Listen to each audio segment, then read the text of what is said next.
12 o'clock. Welcome everyone to our webinar. My name is Jiuhan Huang. I'm an associate professor and the director of the TESOL program in the School of Education at Regent University. Thank you so much for attending this School of Education mini webinar, enhancing the learning of multilingual learners with technology. With me is Ms. Adriana Beavers. She is a recent graduate from our TESOL program. We will presenting this webinar together. Okay, first I'll let Adriana introduce herself. Adriana? Thank you so much. Hi, my name is Adriana Beavers. I'm from Dayton, Ohio. This is my 4th year teaching, but my 2nd year at an international school. So Dayton is labeled as a welcome city. So therefore we've opened a K through 12 school that is strictly for newcomers to the United States. So I teach a block of ELA and ESL combined, and it's about 2 hours long, and I teach 3 of those a day. And I have students from around 13 different countries and have many different language groups, including Swahili, Kinyarwanda, Spanish, Arabic, Pashto, Ukrainian, Turkish, and Russian. And most of our students do score around a level 1 on our English language proficiency assessment. And our job is just to expose them to grade level content in a comprehensible way while also trying to teach survival English. Thank you, Adriana. Adriana also facilitates the professional development efforts in her school. She's doing a great job out in the field teaching multilingual learners. So I have a simple PowerPoint presentation. I will share my screen now.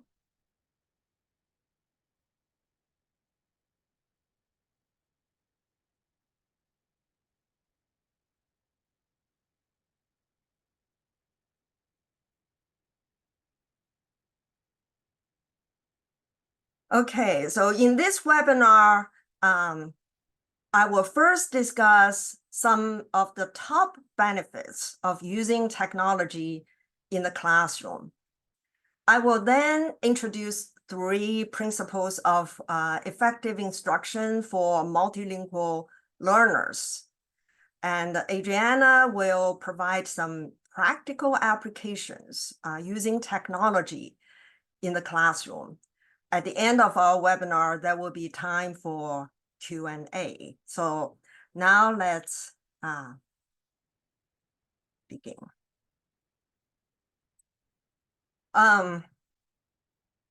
In this technology era, teachers have many opportunities to use technology in the classroom. We know that during COVID, technology is absolutely necessary for remote learning. In fact, there are many benefits of using technology in the classroom, not just for remote learning. There are many benefits, but here are just, I think, top 3. First, teachers can use technology to engage learners. Technology can help teachers explain concepts in easier to understand ways with visual and audio resources. Technology can also help encourage active participation and turn traditionally dull activities into fun and interactive activities. For example, students can go to a website and play curriculum-based, standards-based games. Gamification has been shown by research to have an impact on student learning and engagement because of how it helps to build a sense of accomplishment, a sense of achievement in students. Technology also helps teachers to modify and differentiate instruction. Each student in your classroom, in the classroom of teachers, is different, and it can be challenging to adjust teaching to fit every student. But technology can help teachers modify their lessons and differentiate their instruction. For example, a multilingual learner who is very good at drawing, but have very limited English literacy skills, can now create an infographic to demonstrate his or her capabilities and understanding of the content. Technology also helps to provide more authentic learning opportunities. Technology can provide so many ways to expose students to real-life situations through videos, simulations, interviews, and face-to-face interactions. Some of these learning experiences would not be possible without technology. Authentic learning opportunities like this can better prepare students for the future. So as you can see, technology brings many positive benefits to teaching all students, including multilingual learners. In face-to-face classroom instruction, as well as for remote learning. However, in order to enhance the learning of multilingual learners, teachers should understand and apply basic principles for best practices for teaching these learners. In the remainder of this webinar, I will discuss some basic principles for effective instruction of multilingual learners. And Adriana will provide practical applications of these principles using technology.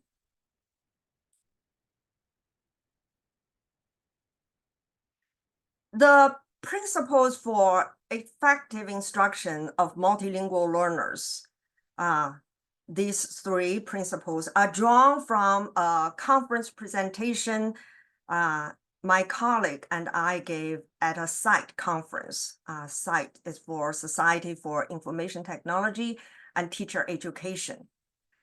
Here's a reference to that presentation. So these three, we call them pillars of effective instruction for multilingual learners, are based on our scholarly research, based on literature review, and lived experiences of classroom teachers, especially those teachers in our program, like Adriana, and also our own experiences. So these are the three pillars of effective instruction for multilingual learners: is to connect with them, to engage them in their learning, and also to prioritize their learning needs. So I'm going to go through each one of them briefly, and Adriana will provide some practical applications.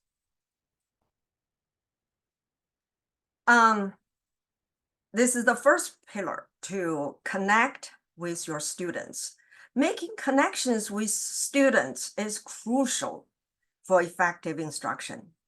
When students feel the teacher genuinely cares about their well-being and success, they're more likely to trust and respect their teacher. And this creates a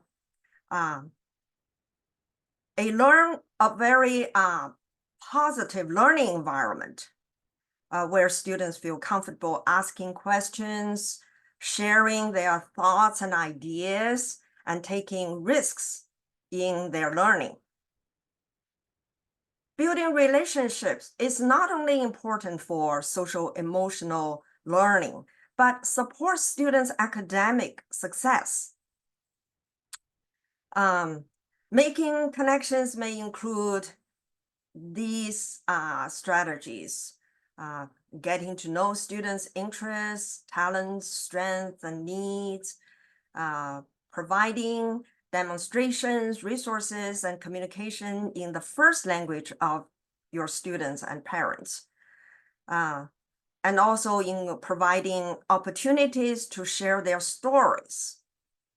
So now let's turn to Adriana for some practical applications of this pillar of making connections using technology. Adriana. Thank you. So yeah, connection for me is very important from the beginning. Everything is about pronouncing names correctly, learning keywords in your students' first language, even just simple things such as a greeting or thank you. My students light up when I tell them thank you in their first language, or learning to say happy birthday in their language when it's their birthday.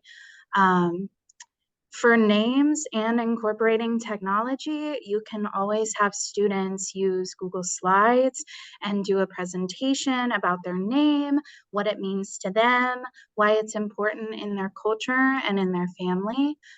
At the beginning of the school year, I always try to learn about their interests and their talents and try to heavily incorporate those into any reading or materials. For example, a lot of our students in my school have an interest in soccer because it's very commonly played in many countries, and it's a way that all of our students connect with each other. So when I bring in like a reading about soccer, there's immediately more interest, and we can have authentic conversations of which player, which team is better. And when we have these conversations, it's the perfect opportunity to bring in technology. You can use websites like Padlet, which I like to say is like Pinterest for the classroom, and students can make visual collages about their interests like soccer, or they can make it about their life or their culture. There's also a tool called Jamboard, which operates in a similar way that is through the Google Suites, and you can use them as individual or class projects. If I focus back on the soccer interest, another resource that I like to use is called Flip, which is an online video discussion tool. And that allows students to participate in a debate like which player is better, with allowing them the chance to re-record, and that could give them more comfort and which allows them to really push themselves out of their boundaries, because technology can be uncomfortable in the beginning for a lot of these students. But when we use the supports that allow students to have visuals, to correct mistakes before posting it, and other resources, it gives them a sense of comfort and allows them to explore. Wow, those are great ideas, Adriana, for connecting with your students. Adriana mentioned some technology tools, Google Slides, we are all familiar with. And she also mentioned Padlet and Flip. At the end of the slide deck, you will find the URLs for these tools and some other educational apps. All of our SOE webinars are posted in our YouTube channel, and you can access them anytime after the webinar. I really like the point Adriana made. Technology can be uncomfortable for teachers in the beginning, but because it engages students in new and authentic ways, teachers can't afford not to use it. So this dovetails very nicely with the second pillar of which is engaging learners. This means to create meaningful opportunities to engage in speaking, listening, reading, and writing every day. These 4 domains of language development, engage them every day. In addition, activities need to involve authentic interactive practices. Also, teachers should choose resources that can be customized by proficiency levels, state or national English language proficiency standards such as WIDA, ELP standards, and then where Adriana comes from, they use a different English proficiency standard. These standards can help teachers come up with ideas and resources to differentiate a language task for students at different English proficiency levels. So now I'll turn to Adriana. She will share more examples how she engages her multilingual learners using technology in these various ways. So every day, Just a second, Adriana, let me advance. Okay. yeah, so every day we start with a class warm-up where we practice saying the date, the weather, how they're feeling, and then we do some kind of, we call it the OELPA, the Ohio English Language Proficiency Assessment. We do a warm-up based on that, which involves one of the 4 domains of speaking, listening, reading, and writing. And bringing in technology allows us to explore the different dimensions of these domains in ways that we couldn't have imagined before. So as one example, I use a resource called Pear Deck during my lectures, as it takes a Google Slides presentation and it allows you to add questions to assess the learning as you go. So the same slideshow that you have on the board is on the student's screen. So for example, as a part of my curriculum, one of our units talks about empathy and why it's important. And this is an incredibly complex idea for many people who do speak English as their first language, let alone their second, third, fourth, fifth. So to do this with my students who are at a lower level of English proficiency, I have a Pear Deck in which we first talk about feelings. And after we do this, students are able in the presentation as I'm going to match feelings to a picture in the slideshow. So I can pull up these results in real time and see if they're understanding what I'm teaching, and I can make adjustments based on that as it's happening. I also have writing prompts, and you can even have a short passage to read that students can highlight and pull words out of. So they have many different tools in Pear Deck that just bring a lecture to life. Also with technology, our students get to experience things that they never would have before. So to give authentic experiences, we've done things like virtual field trips, like a zoo, during a unit where we were learning how to talk about animals and the concept of this, that, these, and those. So to be able to move from our textbook to the real world created more interest in trying to speak, listen, read, and write about these things. One of my favorite resources that I've mentioned that allows for authentic discussions is Flip. Since I can use this tool to create like virtual pen pals or a virtual book club with another class anywhere in the world, as long as I have the connections. We could even invite the author of a book we read to chat with us over Flip or even Google Meets, and have students practice asking questions. And it creates genuine real world moments that allow students to see the importance of practicing their English skills. There are also so many resources that allow students to talk to people around the world, become published authors, make websites, do experiments, and I could go on and on. It takes time to find these resources. I'm still learning from others around me, but it's worth putting in the time and the effort into finding these experiences for our students. Thank you, Adriana. Wow. These are great ways to engage these multilingual learners. I really like the virtual experiences Adriana talked about. We all know that field trips and tours are great fun and a great learning experience for students. Yet planning them out and executing them can be very difficult.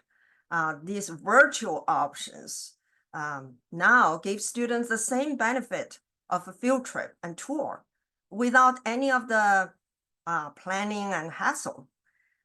Better yet, some of the virtual experiences allow students learning experiences that would be impossible without technology, as Adriana discussed. Examples like communicating with virtual pen pals who are in different parts of the world, collaborating in a virtual book club with students from other schools, from other countries, even interviewing the author of a book that students have been reading. These experiences bring learning to a much higher level. Clearly, students with these learning experiences are at an advantage compared with those who do not have these opportunities. So now let's turn to the third pillar, which is prioritizing students' learning needs. As we all know, multilingual learners need explicit instruction of academic language and content area vocabulary as they are learning content area knowledge and developing their English proficiency at the same time. So it is extremely important for educators of multilingual learners to incorporate explicit and direct vocabulary instruction and make it a part of all content area classes, not just for English language development classes, but all content area classes. It's the responsibility of all teachers to teach this academic language explicitly.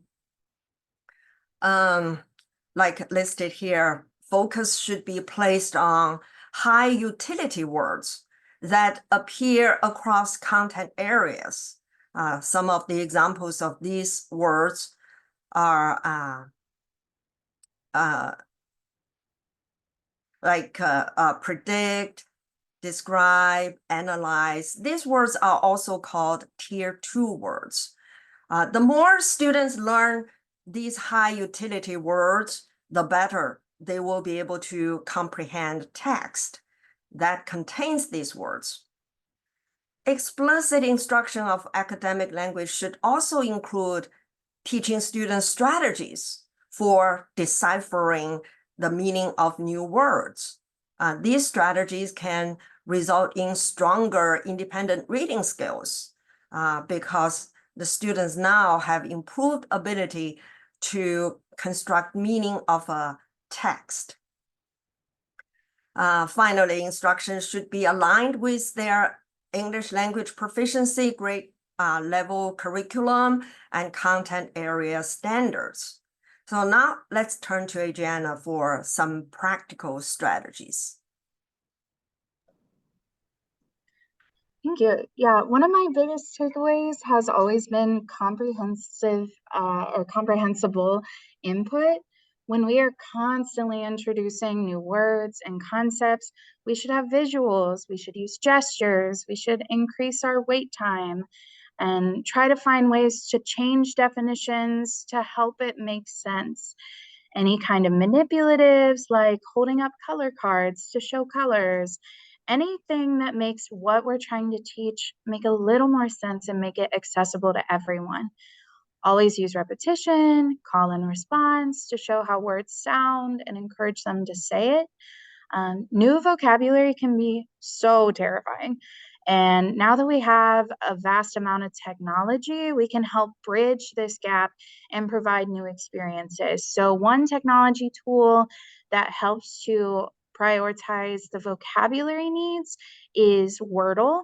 And you can use that to make word clouds, and it makes certain words bigger based on the frequency. So if you have a lot of vocab words that are coming up again and again and again, those will be the biggest ones in the word cloud and can help give students a focus.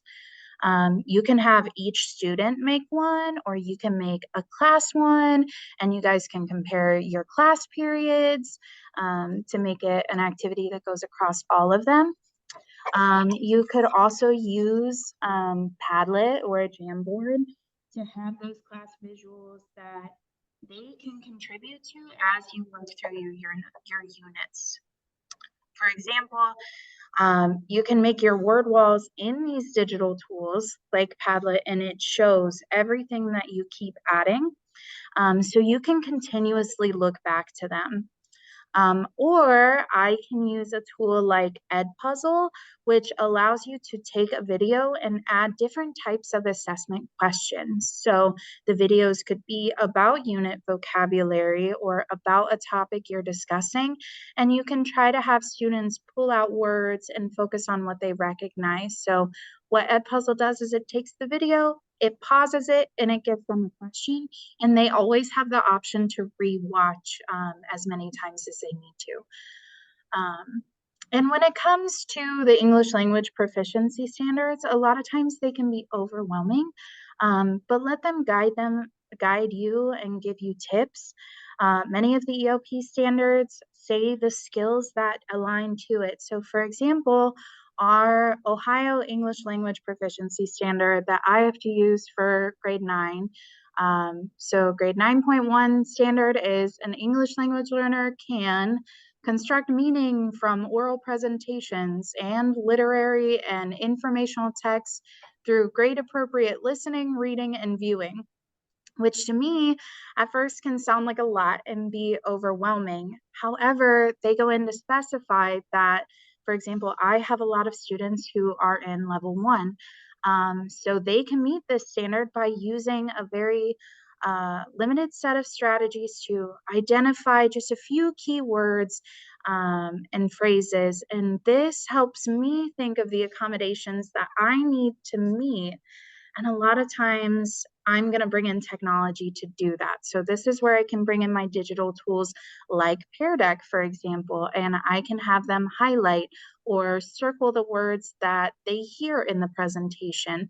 And then again, can see the results in real time and make adjustments. So I know then and there if my students are getting closer to mastering the English language proficiency standards and skills that they need. Thank you for those great ideas for developing academic vocabulary and academic language.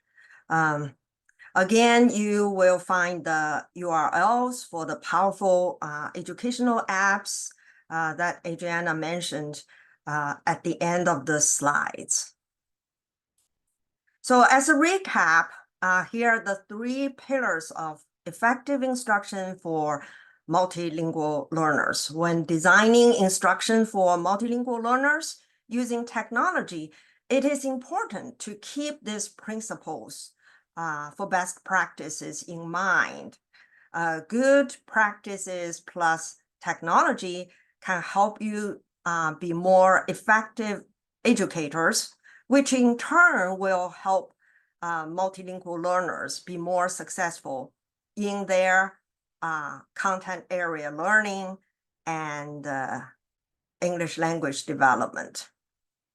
And then here are the URLs for the educational apps that Adriana discussed and more that are equally powerful. It is very beneficial for teachers to explore them if you're not already familiar with them and find ways to incorporate them in your classroom in ways that connect with your students, engage your students in their learning, in listening, speaking, reading, and writing, and prioritizing their learning needs, especially academic language and academic vocabulary. So here is our presentation.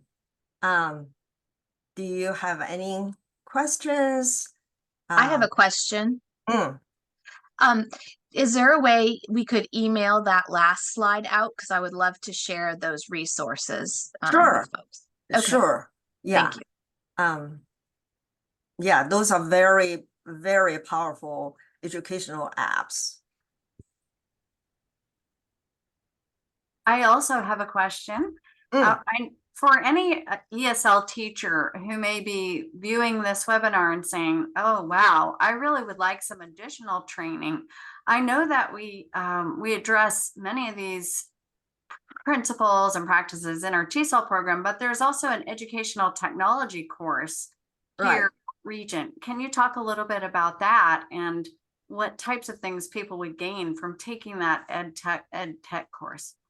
Yeah, in this course, we discuss several different topics, such as how to develop students' digital literacy, how to develop their how to incorporate education technology standards into their teaching. And also we talk about how to incorporate, how to integrate technology into their classroom. Specifically, we discussed a model which is called the SAMR model, SAMR. This is a technology integration model that categorizes technology integration into 4 different levels. SAMR stands for substitution, augmentation, modification, redefinition. So when using technology, teachers usually focus on the first 2 levels, which is substitution and augmentation, but not on the higher level of integration. So in this class, I encourage them to pick an activity and then try to design different activities that at different level of this integration. So Adriana was in this class, and then she did a great job with a final project integrating this model in her teaching. So that's one of the reasons I invited her to join me in this presentation.